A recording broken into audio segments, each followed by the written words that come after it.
Jadi makin mulut kita ini senang berzikir, senang baca Quran, senang menyebut nama Allah, senang sholawat, itu syukur, itu akan jadi bahagia kita ini. Makin senang berkata baik, sebetulnya kita makin bahagia. Tapi kalau kita berkata buruk, hanya sibuk ngomong jelek, nah itu nggak matching sebetulnya dengan fungsi mulut ini, jadi aja tidak nyaman. Harta juga begitu hadirin.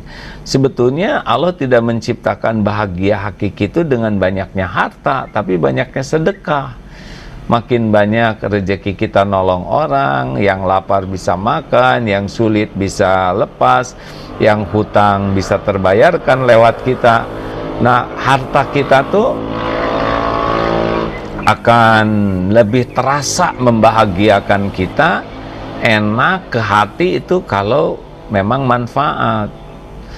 Nah, ini banyaknya kita suka kebalik-balik. Sebetulnya banyak uang itu kalau tidak ada manfaat, beban bagi dunia akhirat kita tuh. Nah, ya ini harus dilatih. Dan yang terakhir adalah misal punya jabatan. Jabatan itu kan Allah yang menentukan, lalu digunakan dengan benar, digunakan dengan adil, digunakan dengan penuh amanah. Itu bahagia tuh hadirin. Karena ngepasnya begitu jabatan itu, tapi digunakan zolim, digunakan licik, digunakan untuk kesombongan, pasti tidak bahagia. Pasti tuh. Karena yang menguasai kebahagiaan adalah Allah. Nah, itu kalau kita diberikan ke lapangan, ya, ujian ke lapangan, maka kita lulus kalau kita syukur. Sekarang kita diuji dengan kesempitan, misalkan, ya pilihannya kita akan lulus juga kalau sabar. Udah terima, waktunya ditahan, ya nggak apa-apa. Kalau Allah lagi nahan rezeki kita yang biasanya datang 10, sekarang cuma datang 2. Jangan nyebut cuma 2, juga itu dari Allah, ya. Dari Allah tuh 2 tuh. Kan? Kemudian kita biasanya segala gampang, sekarang itu juga karunia.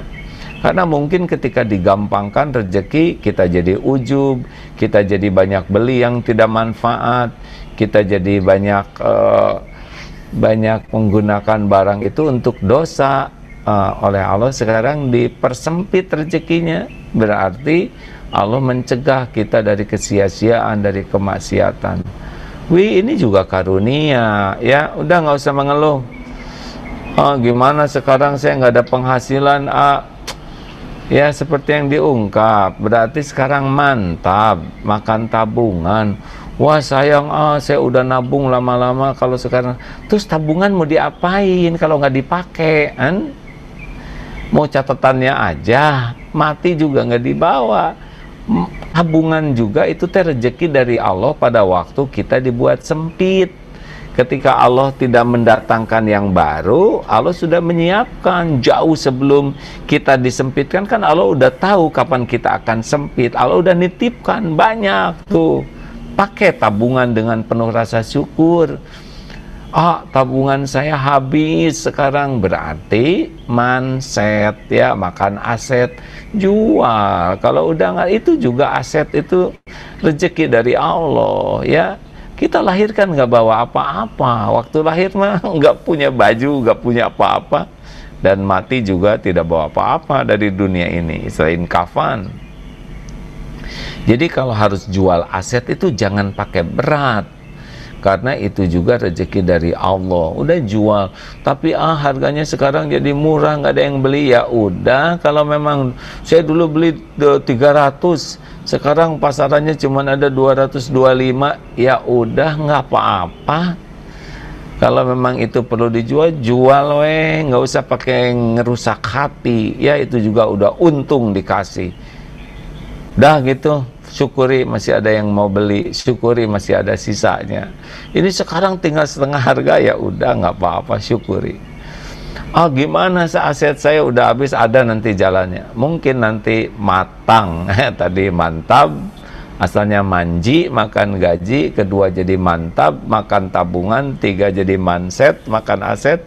Nanti lama-lama matang. Gini ya, kalau kita dalam posisi sangat sulit, udah nggak ada apa-apa, kalaupun harus pinjam, jangan sampai bersandar ke makhluk. hatinya ke Allah walaupun bicara ke makhluk. Nanti ada yang ngasih utang, ya Allah juga menggerakkan. Mungkin nggak jadi utang, udah nggak usah berutang, Bu, pakai aja, udah nggak apa-apa, ini rezeki dari Allah. Tuh, itu juga Allah yang ngebalikin hatinya. Udah pakai, nggak usah pakai ngutang-ngutang, bisa. Wah, ini tapi kalau nanti harus lewat utang, nanti ada yang ngutangin, ya. Allah menggerakkan hati orang untuk menolong kita, karena Allah tahu keperluan kita. Ya, mudah-mudahan Allah melindungi kita dari utang yang ya utang konsumtif lah ya. Kalau utang karena perlu, mudah-mudahan bukan utang yang jadi dosa.